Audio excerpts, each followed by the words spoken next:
ધોરાજી શ્રાવણ માસના બીજા સોમવારે મહાદેવ મંદિરોમાં ભવ્ય મહાઆરતી, ભક્તિ સંધ્યા અને સત્સંગ યોજાયો। રાજકોટ જિલ્લાના ધોરાજી શહેરમાં શ્રાવણ માસના પવિત્ર મહિનાના બીજા સોમવારના રોજ કામદાર શેરી સ્થિત દિનેશ્વર મહાદેવ અને કોટેશ્વર મહાદેવ મંદિરમાં ભક્તિમય માહોલ જામ્યો હતો। સવારે તથા સાંજે મહાઆરતી તથા ભક્તિ સંધ્યા યોજવામાં આવી હતી। મહિલા મંડળ દ્વારા સત્સંગનું પણ આયોજન કરવામાં આવ્યું હતું।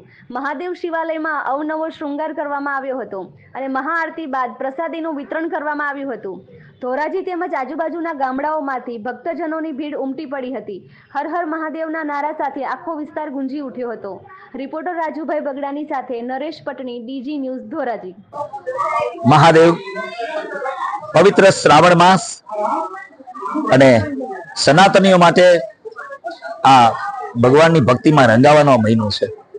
ધોરાજી શહેરમાં બધા શિવાલયોમાં સરસ મજાની ભોળાનાથની આરતી થાય છે અને આજે કોટેશ્વર મહાદેવના સાનિધ્યમાં અમે લોકો આરતી કરવા માટે પધાર્યા, પણ એ આરતીની શોભા જોઈ અને હૈયું પુલકિત થઈ ગયું।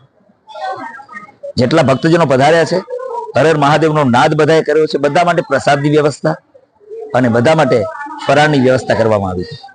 અહીંયા સોમાના દિવસે દાદાની સન્મુખ બેસી અને સુંદર મજાનું સત્સંગનો પણ લાવો બધા લે છે અને આ સત્સંગમાં ઘણા મોટી સંખ્યામાં ભક્તો પધારે છે। મહાદેવ।